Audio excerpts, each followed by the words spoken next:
A BetterHelp ad. Lewis Capaldi partnered with BetterHelp to get word out about how important therapy can be. Or I struggle most weeks to get myself up and ready and go to therapy or whatever. Like even like to open the laptop to talk to my therapist sometimes can be really difficult. But I do it because I realise how important it is for me to continue to feel good. Like 'cause I felt the best I've felt in a long time through therapy. Learn more about online therapy at betterhelp.com. Welcome to Busy Mom Talk, real talk for real moms. I'm your host, Kia, mom of two. So if you're juggling kids, coffee, and chaos, you're in the right place. Let's get into it. Welcome back to another episode of Busy Mom Talk. Today we have Jae with us. It's super exciting because she is local to Ottawa, so in my area, and she wears many hats. So would you like to kind of give us a little rundown of who you are, make our listeners fall in love? My name is Jae. I am a mom of four. I was in the military for 17 years, and I'm also a birth and postpartum doula. And I live with PTSD. So that's who I am. And yeah, I guess a homeschooling mom of four, which is pretty busy on its own. Yeah, I kind of imagine. Honestly, when you told me that, I was just like, kudos to you, because homeschooling in itself is so hard. And then having four kids and everything else that you're going through, it's definitely probably like a juggling act, right? Oh yeah, it honestly feels like a full-time job. Well, yeah, it technically is when you think about it, because you usually put your kid into school with a teacher, and now you're the teacher. Yeah, exactly. And it's like there's no break in between with like either being on a bus or walking home, having like that transition. So yeah, it's been challenging. Just starting it up this year. And we've been looking at possibly doing like a partial homeschool and regular school, but that's going to be a whole other thing. But I mean, it also gives me that time as well to focus on my things, which is nice. So we're trying to navigate what's best for the entire family. Yeah, I think that's what's always super challenging, is looking at everybody's needs, because I'm sure you look at your needs as the last to be Yeah, a priority, right? And you always want what's best for you, but then there's also probably like this little person sitting on your shoulder of, you can't pour from an empty cup. exactly. And I think that this is something that we've actually talked about, of have like the challenging of like, okay, what is the best route to deal with all of these things going on when you want to just prioritize your kids? Exactly. Yeah, and it's hard. And I've always been very big on like a healthy mom makes healthy babies. But even that saying of it takes a village to raise a kid, I really feel like it takes a village to raise a mother, especially in this day and age where we're in like this go, go, go culture. And it's like you're expected to give birth and then be able to be back to normal within 6 weeks. And it's like, no, the postpartum period really lasts like it can last years for so Yeah. many. So trying to really, I mean, in the last little while, I've actually relied on my village quite a bit. And it felt very strange asking for help. And when I did it and when I came back, it just like I felt so much better. Like in a way that like it was almost like I felt like this like glow inside of like, okay, like I don't have all of this weight on my shoulders anymore, you know? And I don't know if you can say the same thing, but I feel like you're somebody who gives amazing advice and has so much to offer, but it's probably hard to take your own advice and what you would Exactly. like, even like I'm sure your clients and the people that you help, being a doula, you probably tell them all of these things. And like at the end of the day, you should be also taking that advice. Exactly. Yeah. And I think this year has been a very big year of just change. And I actually have started to take my own advice that I've been telling, yeah, clients, friends, and, you know, everybody. Yeah, so what made you get into becoming a doula? Because I know that you reached out earlier when I did the other show, and once I went on my own, you were definitely somebody on like the top of my priority list, because I started learning more and more about you, and you're just like one of those, I'm sure you've heard this before, you're like a book that keeps getting better of all the things that you do. And I know that you are in a pageant. So Yeah. I'd like to kind of learn about all those aspects, because I don't even know anything about like Miss Canada, Miss Universe, all of those things. Like, how did you get into these things?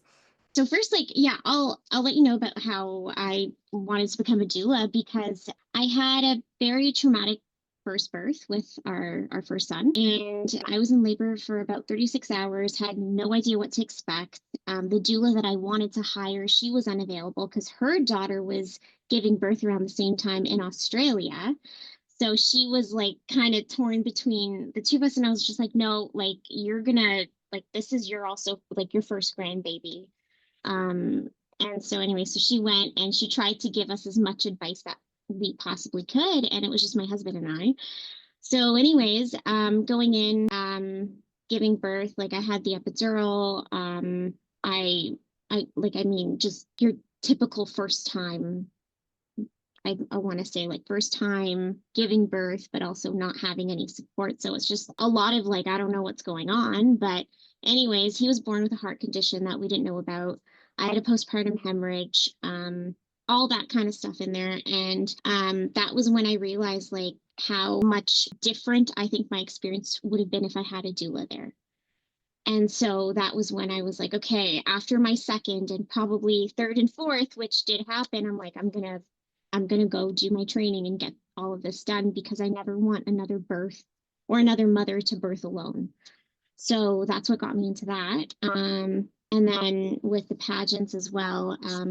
My very first pageant was back in 2008. I had I won the Miss All Canadian pageant, and then took a break. That was also the year I joined the military. And then I did another pageant a couple years ago. And then after that, I was like, you know what?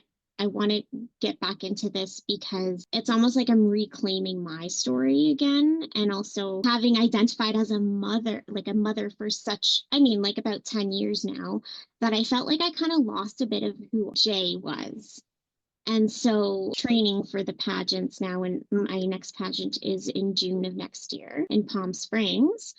And yeah, like just all the training going through that, and then being diagnosed with PTSD, navigating, transitioning from being in the military for more than half my life to just a civilian now. And it's been like emotionally challenging, physically challenging too, because I mean, walking in heels, it's hard, especially after giving birth too, like it's tough trying to work with what your body is like now after birth.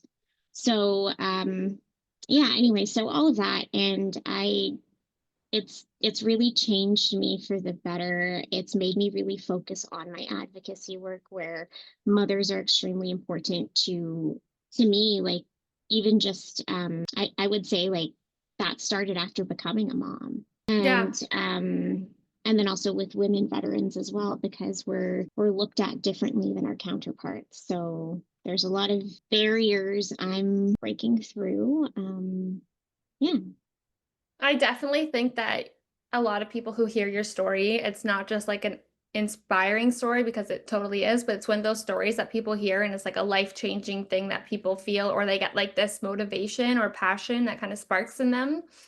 Because like I think that a lot of times people have things that happen to them and it's so hard to come out of it, and it's so hard to not let it define who you are, even though it is such a huge piece of you. And I think like it's amazing to watch somebody be able to go through all that hardship and still, even though you're not necessarily at the top of the mountain, which I'm sure that in life there's just so many mountains you're going to climb, but you're there for other moms to kind of speak with and talk to, and it's amazing to see. Thank you. And like I love sorry, no, it's okay. No, I absolutely love what you said, because like for a long time I never really I feel like motherhood humbled me a lot. And I feel like even growing up with like the humbleness and the kindness, like it was just it almost just kind of kept going in a way that I never knew how you could be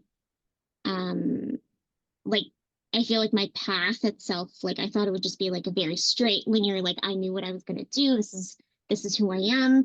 And it's like really showed me, no, there's like all these like twists and winds and turns and up and down these like crazy hills or mountains, so it's pretty interesting. I find too, like once you become a mother, it's your whole personality, and it's so hard for it not to be. Yeah. And I think it's healthy for it not to be your whole personality, but it's hard, like, especially when, you try to be the best mom you can be, and you feel internally like you're battling these internal battles. And like, I'm so glad that you have that village, but it's also hard to get that Yeah. village. It's Oh, it's a yeah. process. It took like about 3 years, I'd say, to establish a good village for sure. Do you find that it's like kind of changed from when you first had your first child to now? Yeah. I feel, and also it's funny too, because as soon as after having our first, I was just like, yeah, we can definitely do like a second, third, fourth, like, whatever. We always wanted a big family, but um, I felt like um, I knew what I was doing like perfectly from after having our first, and then realizing, oh no, like each of these kids are completely different. I thought I had like, I would say like, yeah, great start to parenting, but it was more of like, yeah, okay, this kid's going to be exactly like his brother and everything. And I was just like, nope, completely always just changing and learning. Huge, like knowing how different all four kids are. And even the Yeah. twins, it's like they're just siblings.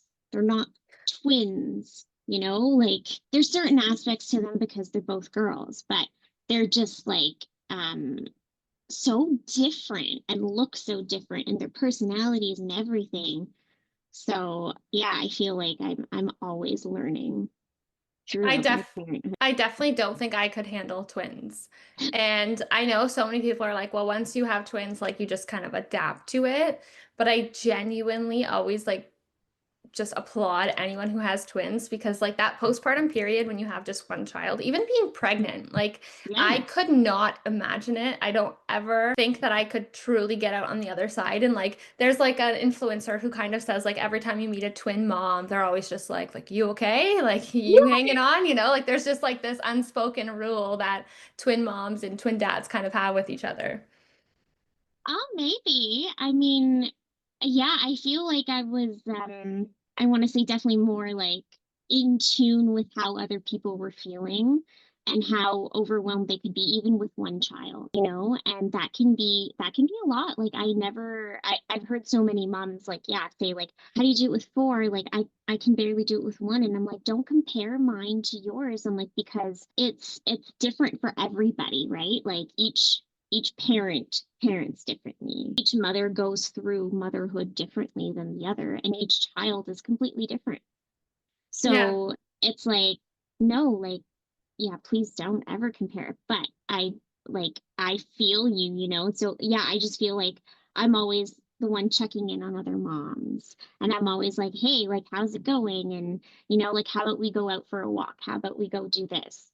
And yeah, just I feel like I've definitely learned more empathy as well in that sense. And yeah, and having four kids who all have different learning styles. And I'm sure, yeah, and they're like neurodivergent as well. So yeah, a lot. Yeah, I definitely could imagine like just balancing everything. It's so hard. And like, I'm sure that I kind of feel like we're kind of similar on this aspect, that like you almost wouldn't know what to do with your life or yourself if you didn't have all of these things on Yeah. your plate. And some people do say that it's like a coping skill that, or not even necessarily a skill, but it's just a coping strategy or a way for people to like deal with PTSD, stress. Yeah. And like even moms, like they really, really need to be so busy because that second they have nobody needing them, they don't know what to do. Yep, 100%. And yeah, and that's exactly yeah, that is totally me. But yeah, I find like I can't not be busy. So yesterday I had a photo shoot and I was sitting in the chair with this new hairstylist, and we were talking and chatting for quite some time, and then after I was just like, oh, I have emails that I have to get back to and messages that I haven't responded to. So I told her, I'm like, hey, like just 1 second. I'm like, because I've always been like driving for the last little while, or yeah, parenting, teaching, cooking and everything because my husband just had surgery. And so anyways, I was like, I don't mean to be rude. I'm like, but I need to get back to this. And then so anyway, so I was like texting and like messaging back, emailing. And then I put my phone down for a second. And then she was like, are you okay? And I was just like, yeah, I'm like, I'm okay. I'm like, I just want a bit of like quiet for just a little bit, you know? And like I felt that I have been very busy, and sometimes I just need those moments of just like silence. But it's not, I feel like if it was more than 5 minutes, I would just go down this other rabbit hole. So I was like, nope, okay, I'm gonna do it for just a minute. And it actually felt really good. Like I I'm actually was glad. able I'm to glad. pause. Yeah. So yeah, I totally find that we tend to be very busy and keep our minds busy to Yeah. avoid, you know. Well, Yeah. I imagine too, like, I think we were kind of talking about this. Like, I definitely was one of those people who would have loved to homeschool, but mentally, it is just so taxing to have zero childcare. And I don't necessarily have like the biggest village where I am. We have no family nearby. So Mhm. it's hard to be like, okay, I'm going to prioritize my mental health now and not be there with your kids, or like it's hard to like carve out time. And like when you think about it though, I think I've said this before, like we put our kids in extracurriculars, and Yeah. it's like us as parents, we don't do that. We don't think, okay, well, you haven't been outside today, so we need to go outside and get a walk in, or you've been on, you've been watching a movie all day, we should go outside, get some fresh air, you got to eat healthy. We kind of just stop thinking about these things for ourselves. Like we stop Yeah. parenting ourselves, because like I feel like society has conditioned mothers to just be like, just live. As long as your kids are healthy and doing well, you're going to be fine. But it shouldn't be that Yeah. way. No, and I feel like moms need to reclaim their identity too. Because yeah, you're Yes. definitely you are going to be a mother from that moment forever, you know? And it's just when you have that, it's also you also have to remember who you are and the things that you enjoy doing, which can totally be, yes, playing soccer with your kids, for example. But it can also be like mom just wants to go get a spa day for a little bit, you know, to unwind and relax. But maybe I want to go, I don't know, horseback riding. Maybe that's something that you used to do before. So, and then eventually maybe your kids would be interested in doing the same things. Yeah. And I So, think it's amazing for parents to actually do those things, then the kids learn it too. Because like yeah, I believe your parents immigrated here, correct? they did. Yeah. Okay, so my grandparents both were immigrants here too, and like they kind of come from the idea that like you put your whole life into raising your kids. Yeah. And, my parents kind of followed that same idea, you could say. So my parents' activities were literally doing stuff with us. And, I'm Yeah. sure you could say the same thing, right? Like you don't really see your kids like my mom, if she came home and I was a kid saying, I'm going to go to piano lessons, I would have been like, what are you doing? What do you mean? Because we weren't raised that Yeah. way, right? It's true. No, you're so right. I know because it's funny because my parents they met at a disco, and that's how they met and got married and everything. And then they were also playing badminton too. And my parents like they would play together. So when they had immigrated from Malaysia to Canada, they continued to play badminton, and my sister was like 5 at the time. And so anyways, they would continue to go and everything. And then my mom got pregnant and had me. And then it was like everything just stopped. Yeah. And she was like, yeah, like, I mean, we would still go to like dances and everything and take me and my sister. But yeah, she's like, yeah, everything was just focused on you guys. And they were working long, like 8 to 9 hour jobs. My dad would work overtime sometimes too. And I was always at like a babysitter's and then waiting. And my parents would come pick me up. We'd have dinner and then go to like an extracurricular for me. And that was it. So yeah, I feel like my parents for sure, like, was raised to be like, yes, everything just focuses on the kids and that's it. Yeah. And it's funny too, because like I always say, like my parents were great parents, but I also am the way I am as a parent by the things they did that I didn't agree with, or, like the Yeah. times have changed, and like God bless my parents, I love them. But like if Mhm. I could go back as a child, like what I know now, I would have been like forcing them to go do things other Yeah, than just be exactly. parents. Yeah, no, you're absolutely right. I know. Yeah, like I love the way my parents raised me. But yeah, I do wish that they got to go do their own things, which I think they started to once I was in university, where they had a bit more of that freer time, right? So they started to, and I feel like now my parents are retired and trying to get them to come see us or like us to go visit them, they're always way busier than I am. Yeah. Yeah. Yes. Yeah. So with your with being in pageants and stuff, how does that look with being a mom? Because I could imagine it's a lot of work and it's probably like very, I would say, overwhelming maybe. I would say it can be overwhelming sometimes if I end up having like events a bit too close together. And then between my births and postpartum support as well.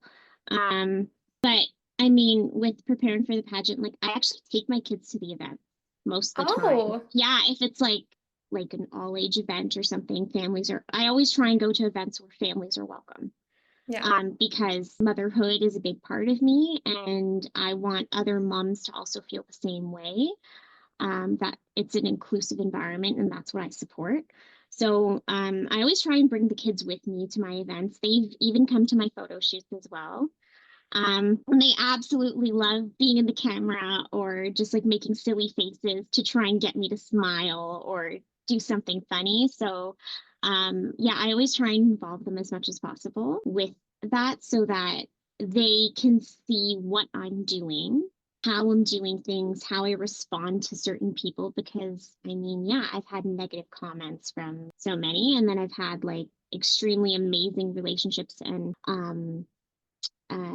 like new social connections as well, that they see that they're like, mommy is very social, like she likes talking to people and she likes showing us all of those different things to her, right? So yeah, I try to involve them, and I feel like it helps a lot with my journey to Mrs. Petite Globe next year. So yeah, the only overwhelming part is where I don't have the support, and it's I have a couple, like 2 or 3 events within a week.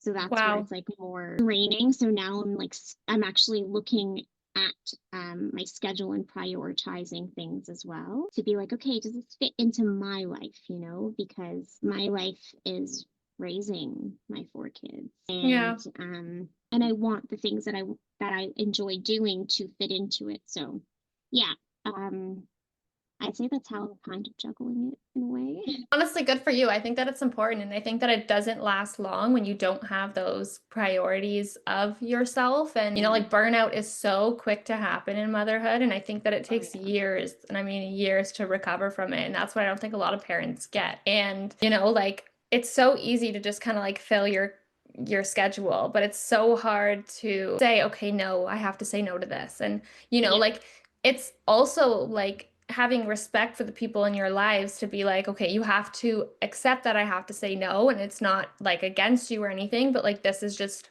what I need right now. And I think that that's Yeah. a hard part for moms. Oh yeah. No, for sure. And especially like with having kids, it's you want to give the best to them, and it's almost like you're always saying yes to them for all their needs. And then it gets very difficult for you to say no when it's outside of the house. So Yeah. it's really like working on your boundaries. And I mean, this is the stuff that I'm learning with going through my trauma journey, right? So um, yeah, like boundaries, I think, is a really big thing. And even teaching the kids from young as well about boundaries is so important, because I feel like with all the issues going on in the world that we see today, I feel like starting like the teaching needs to be from like grassroots, from like the very beginning with the kids, so that they can learn to be like, hey, if I disagree with this person, we can still be friends, we can still show them kindness, because I feel like that's really what the world's lacking today. Well, So I think that that's what's scary. Like my son's only in Jake, and this one mm, child, he's been in school for 2 weeks. A kid's already thrown a pylon at him, threw rocks at him, oh my and goodness. like it really like he comes up to me and tells me this, and he says, "Mommy, you know why I think he threw rocks at me? Because he had no friends and he doesn't know how to make friends." And it just like broke my heart because I'm like, oh my God, like Mm, some other parents, they teach their kids, like if somebody hits you, hit them back. And like, yeah. there's just different things of like, if I were to tell my brother, like somebody hit my kid, he'd probably be like, tell your kid to hit them, Yeah. because like you get to a point where like even in parenthood, you just like feel angry towards other parents or kids. Like, why would you do that? And I think that it Mhm. really starts from like young childhood and parenting skills Yeah. It's so important to like teach your kid things. And like in that moment, I felt like, okay, maybe I am doing something right because that was his reaction. It wasn't to like go hit the kid or, you know, That's just a very mature response from a 5-year-old. well, And he's 4. He just turned 4. 4. Oh my Yes. goodness. But no, like I just want to say, like, I'm sorry that he had to go through that. And especially for you too, hearing about it and knowing that like you can't be right there to like do something, right? But that just shows how amazing of a mom you are for Thank you. teaching him that, like for him to say that, like that is such a mature response. Honestly, yeah, So like I hope I you're truly proud of that. appreciate that. Yes, I honestly am proud of it. And like it's hard though, because like I too suffer with trauma. Like that's why I definitely love to hear like what your advice is and what you tell moms and stuff who suffer with PTSD, suffer with trauma. Like, how do you think that impacts you as a mom? Because for me personally, I feel like I am doing a disservice to my kid on the daily basis of like this is affecting my kids. And it's hard to be Mm, like, how do I do this? Like you can be in therapy, be on medication, and still feel like, okay, this isn't enough. And yeah. what would you kind of say to those moms that are kind of in the same position? So I would say that there isn't a one size fits all for having PTSD and being a mom.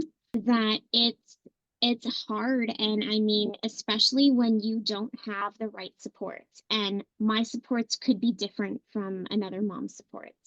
I find that for me, being able to see my psychotherapist like once a week at least, and then having like my acupuncture, my massage therapy, chiro, even just like having like like I don't know, like a 20-minute bath like 3 times a week, like just to get that relaxation part. That's what works for me. But that may not work for somebody else. Like they might need a bit more. And I find that in-home support is what a lot of moms need, because so many of us are like, oh, like I'm gonna vet like 20 of these like babysitters, for example, for my kids. And even at the same time, we would always be constantly checking in with the babysitter and like not fully trusting them, because it's like they're my everything, and being able to get like in-home support, being able to get all those different things, I find really helps a lot. And knowing, um, and I feel like even with motherhood, it's like it's hard to trust too. Right on. So yeah, and it's like from the PTSD, for mine it was sexual assault in the military. So there's like a lot to that where I feel like I'm sometimes I definitely feel like I'm failing as a mom with certain things, because I'm like, oh no, like I totally talked to my kid as an adult. And then now they know like a bit more. And then it just, I don't know, like it just makes things a bit more challenging. But it's going to be hard and challenging and frustrating. And you're probably going to see a lot of anger too, because I feel like with moms, or even just like women in general, it's we've always been told to like be quiet, sit still, like you can't be angry. But I feel like mom rage is like a real thing, and that's something that will pop up having PTSD and being a mom. But Yeah. finding different ways on how to let that anger go, I find is really important. So like I started dirt biking with my kids. It's I feel like amazing. it helps a lot. And I got my motorcycle license last year after Good for putting it off for you. like 16 years. And I find like a bit of that adrenaline rush really helps me a lot. I'm not able to work out fully yet, like how I used to with weightlifting, just because like I'm having issues with like my neck right now. Um, but I find like that finding those little things, whether it's learning something completely new to be able to get that mom rage and anger out so that you can be like a healthy parent for your kid.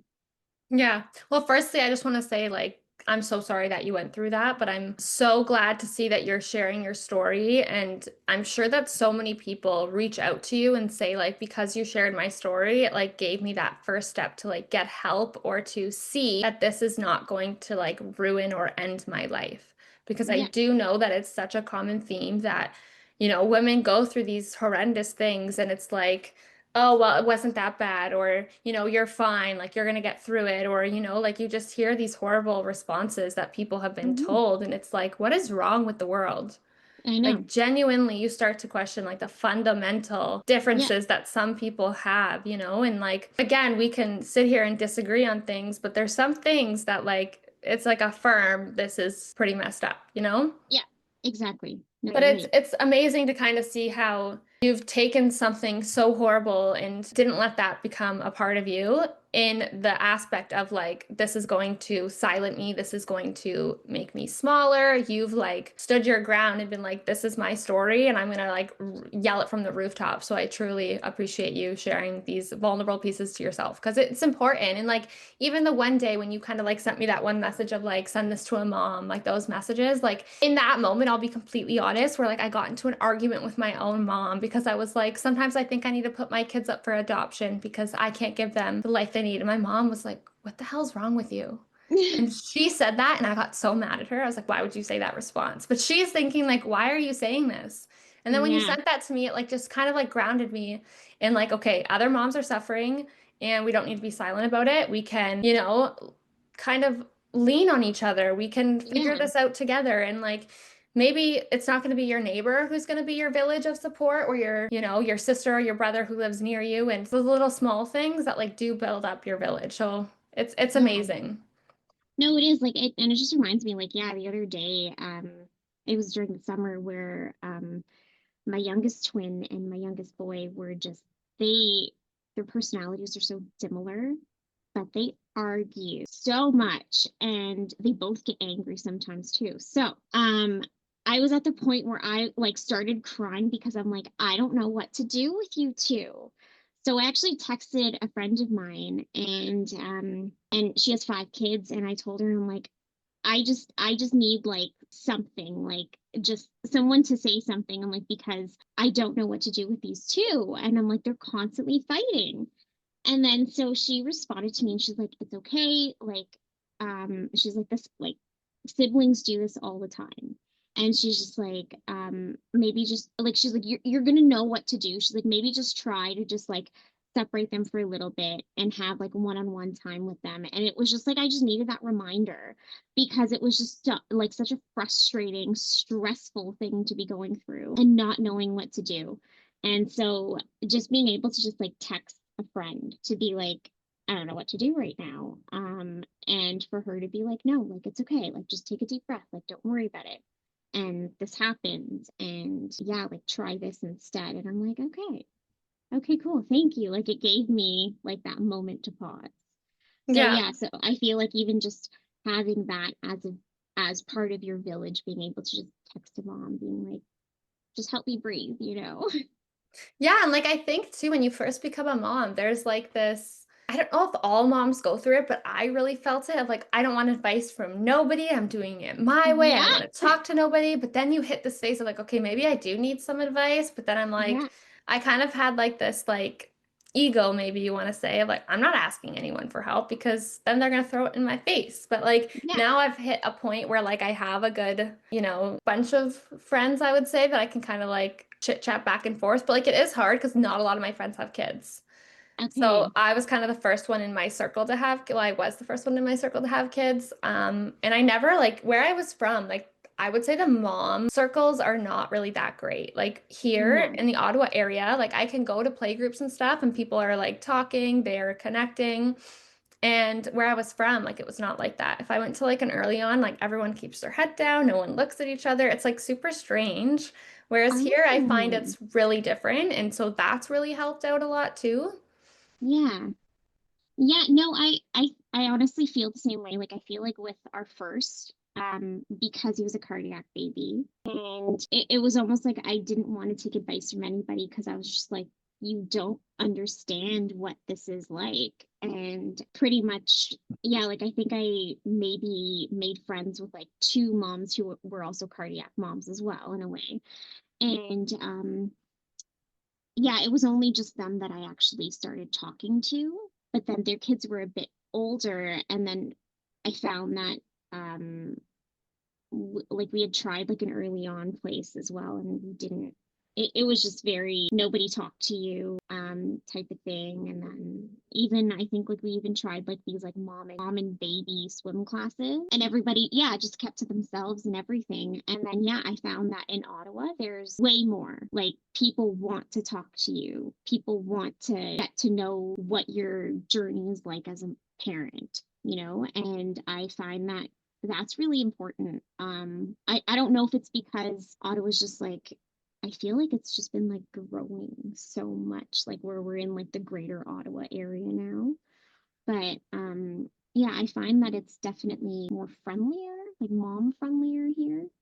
Well, I don't know if you've noticed this, but I've noticed that I've really met very few people who are born and raised in Ottawa. So Yeah. I don't know if that's like an aspect of like, okay, you're going to be more open, because everyone that I knew where I was from is born and raised there. Nobody left. Nobody came. They're just from there. They have everyone they've known since a child. And here, I think I've actually met maybe like 3 or 4 people who are born and raised in Ottawa and never left. So I think that Okay. might play a part into it too, because I was Yeah. actually thinking about this, because like, why are people so open here but not back home? Yeah. No, you're absolutely right. I think you're right about that, to be honest. Like even clients of mine too, and then even just friends, like parents of my kids' friends too. A lot of them are not from here. Yeah. Yeah, so I think that's pretty good though. Yeah, I like it better because other people are understanding the position that you're in.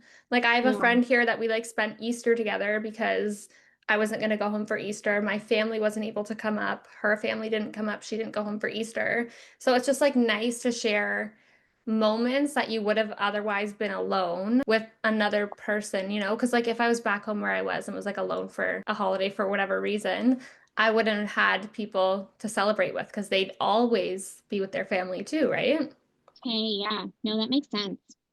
Yeah. Yeah. So what would you say is like, like being a homeschooling mom, like I know you say like a village, but what other things are you kind of utilizing for resources and stuff like that to kind of like get through everything that you're going through? Um, I would say so I have a French tutor for the kids that she goes on the computer with them, like I'd say I think it's twice a week now that we're doing it. So that also takes the French aspect off of me, like where I mean I did French immersion up until I was like in grade 8, but I find that having somebody else be able to do that, and especially she's like I feel like she's like the expert in it, because she actually helped me get my profile. So so with her it helps a lot, so that it actually gives me a bit of time to either, let's say I'm going to go have like my second cup of coffee, or I'm going to go read a book for a little bit, or I'm just going to focus on, I don't know, like some of my business stuff. So that's like one really big thing that I've had that really helps a lot. I have a cleaner that comes in weekly, and it's been absolutely amazing. So this was just something well, to be able to afford it, I had a claim in with that, which took about 3 years to get approved for. So this in particular, like I've been waiting on this for such a long time, for 3 years. So Yeah. I find that that helps a lot. It takes like that mental stress off. Even our babysitter, she'll help out with laundry for the kids. And being able to get to my appointments. Also, getting the kids into extracurriculars sometimes too. I've found it just gives me some time with the other kids. So it's Well, like I two think at a time. yes, like kind of divide and conquer, right? Yeah. Yes, I honestly think it's so important that like people see background to it or understand how many different people are helping in, because a lot of times moms have zero help whatsoever, and they really start to question, why do I have this many hours, the same amount of hours that you have, but I can't do anything at all? Because I think that a Exactly. lot of people feel that way. And Yeah. like burnout is real. So I'm sure before you had all of this help, you've probably hit burnout and you're probably still Yeah. recovering from that. I could imagine because, like, especially even just like, I do know a few people who have applied for VAC and it does take so long. It's also so intensive. Yeah. And, like you're reliving everything that you went through without like that follow up of help to get you through it. Yeah. Like you have to tell your story, but it's not like to somebody who's going to help you. They just want to know what happened, right? So Yeah. it's probably really, really, really triggering. And I couldn't even imagine having to go through that. Yeah, no, but this is where I feel like it's not great for like all moms, because it's like if you don't have the financial help for it, you won't be able to get that help, period. Yeah. So that's why so many of us end up in burnout, and we continue trying to get out of burnout, but which can last like years, you know? And yeah, like not being able to have the financial support, I find is like a really big factor as to why so many can't get that help. So Well, yeah, and I think too is like when like that financial aspect is so important, but like also having the village or having like the people to help you get to that point.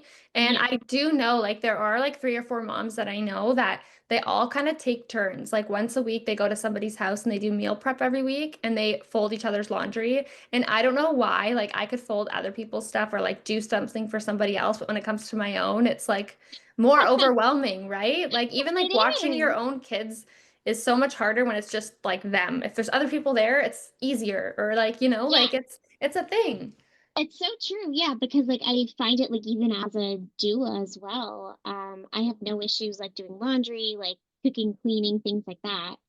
But then for myself, I'm just like, oh no. Like it's like this whole cloud comes over, and it's just like, oh, like I can't see through this. Like this is just gonna be so challenging. Yeah, it's Um, hard. yeah, no, it is. So yeah, I absolutely love that those three moms are doing that, because I think that would be amazing out here. I feel like, I don't know, I just feel like there should be like a community that does that. We should definitely try to figure that I out. Cause know, like we even, should. yeah, like I'm so curious about like barriers and obstacles to what moms are truly facing because I think that there's so much talk about it, but there's not a lot of research into like Yeah, motherhood and gaps and like there's, I mean, some stuff, but like nobody really covers all of it. So I'm so curious to like what moms are truly struggling with. And it's hard too, because a lot of times like you don't want to admit it, you don't know what's going on, you just know you're yeah, struggling, right? yeah. No, you're absolutely right. Or you get to the point where you're like, I need help, but I don't know where I need help for. Yes, or like how to even accept the help. Because I do know a Yeah, lot of people know that they need help with stuff, but it's like, how am I going to get to the place where I'm like, okay, I'm going to accept this help and it's going to be okay. yeah. No, you're right. Yeah, But because like yeah, even so even with my own mom, like it's like I'm sure she would take my kids overnight, but then it's like, okay, but I don't want to like leave my kids overnight, even though I probably yeah. should. It's like, it's like a battle, right? Oh yeah, no, I totally get that.